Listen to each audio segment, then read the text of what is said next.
President Trump has really made um, pursuing AI supremacy, generative AI, as an existential race.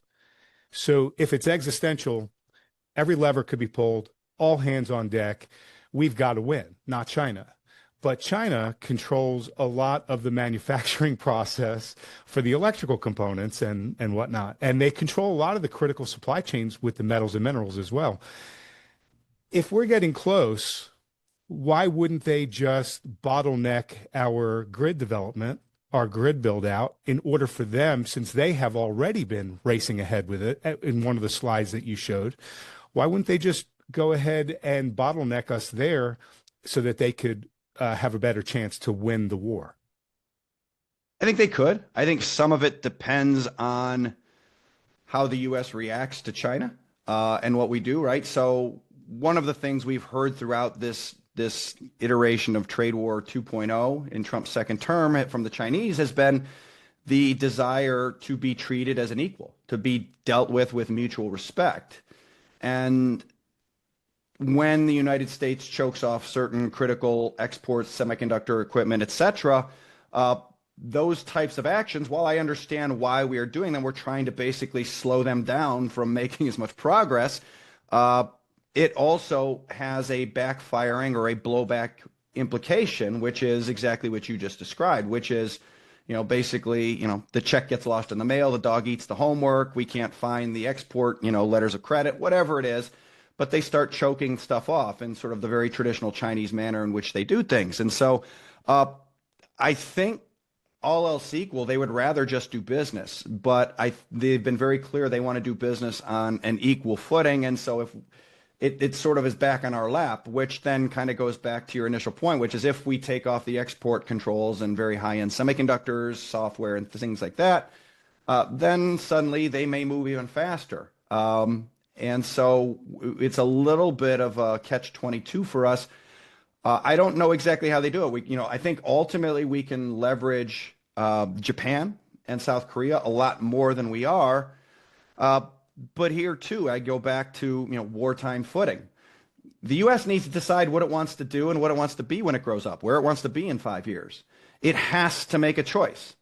It can reshore fast. It can and bring the Japanese and the South Koreans in, but it's going to need to basically crush the real value of the U.S. bond market via yield curve control and some form of capital controls. It cannot. And oh, by the way, the only people with more debt to GDP than us are the Japanese. And so if growth really rips due to us, them helping us reshore, it's going to create bond market problems for them too. And so they would probably have to go back to yield curve control. So you'd be talking about the two biggest bond markets in the world needing to be yield curve controlled in order to bring the Japanese into the fold, really do wartime footing. And you kind of look at that and go, wow, all roads lead to gold.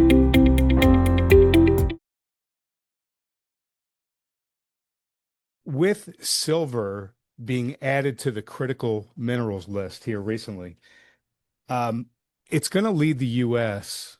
to obviously start stockpiling. They probably started stockpiling before they made it publicly known that silver was added to the list. So, but they're now telling the world, hey, we're stockpiling silver.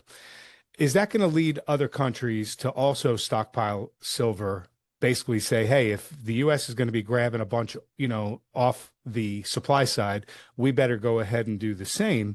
And with there being a supply deficit going on, completing 5 years and soon to be 6, what are the ramifications of this? This is a tremendous, again, where the timing is at right now. The United States is now public with the addition of silver to its critical minerals list and also to its stock. And yes, we're in the 5th year of consecutive year of a deficit. We've got 120 million ounce shortfall. And that's what's related to what is already out of the ground. The faster there is a grab for silver. The faster there is more silver in solar panels and in the connectivity points that are necessary for electric grid development, the more, and also how silver also has a wealth preservation component to it as well, and how it compares to gold, which is another pull on demand for silver. I think we're going to see significantly more silver coming from the ground into vaults, into storage, which is going to jack up the prices of silver, and it's going to necessitate more mines to come production more mines that are needing to come into production of high quality silver more quickly. The problem is, and we just did an analysis on this last month, actually, we're looking at a small sort of just pre-permitted silver company in Mexico, where of course First Majestic is one of the larger companies in play. But one of the things we're looking at is that between now and 2027, there are actually no new mines that will become producing mines to add to the silver supply chain. So there's two things going on. There's the deficit now, the grab now, the critical mineral orientation now, the grid and infrastructure development battle between China and the US and the polarities around them. But you also have the fact that there's no new online silver coming into this deficit for at least a year and a half. And so that's going to continue to drive up silver prices. And even after we get to 2027, that's just looking at the mines that are currently about at permit or just pre-permitting, but pretty likely to get permits, and the amount of silver they'll be taking out of the ground. It's going to take longer to get more silver out of the ground to meet demand as it continues to grow. So we've got AI pulling demand and all these other pulls. It's not going to create a more quick path of that silver out of the ground.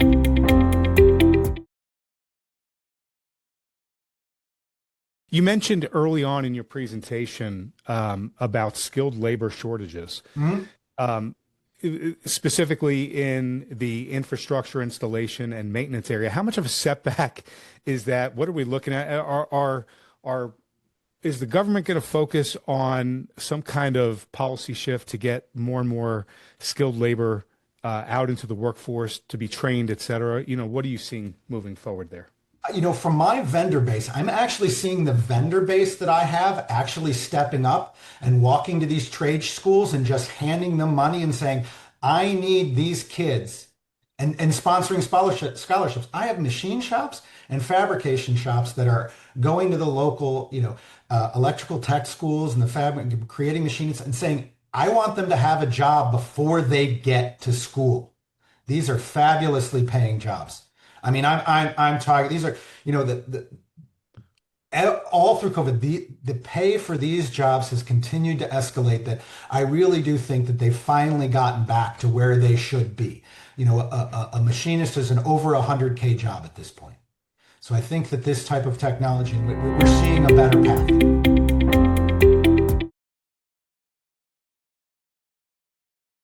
Larry, the IEA, you just talked about them releasing a report recently. It might have been earlier today. They released an energy report, an outlook looking forward, and electricity generation from data centers in the U.S. is expected to triple from now through 2035. So that's just 10 years. Where do you see the biggest opportunities for this coming data center electricity generation explosion? Yeah, that's the thing. I mean, we were lectured and lectured and lectured again that, the Green New Deal and carbon neutral 2050 and the amount of electric vehicles on the road, the whole thing was just a big lie, distortion. And then Wall Street got behind it, BlackRock, and it was just disgusting. Everyone created this kind of new standard around, anti-fossil fuels, anti-coal, anti-natural gas, whatever is anti-nuclear. And now here we are, we're just gone full circle with they're admitting that every single projection from 2021, 22, 23, 24 is now off the table. And then, but like you said, because of all the demand coming from the data centers, we just have, a massive new restructuring at the same time. But the biggest opportunities are, once again, year end with just the oil space. Just look at oil services. Look at Weatherford, WFRD, free cash flow yield more than 10%, delevered, great balance sheet. That's on the oil service side. We're going to need more oil, right? We're going to need to open up the Gulf of America, as Trump says. But so we love the oil service names. We love the natural gas names.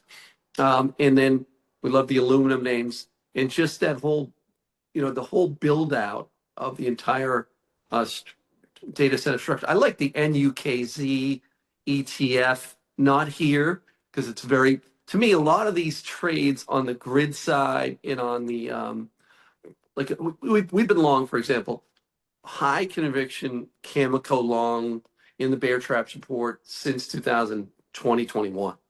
And we've lightened up on a lot of our uranium stuff up here because it's just a very crowded trade long. Everyone has to be, like I said, year end is classic. You need to be, a lot of portfolio managers need to be long these names heading into year end. So I'd focus on things that are cheap, that really are part of the power infrastructure for the next 10 years. And that's coal and natural gas.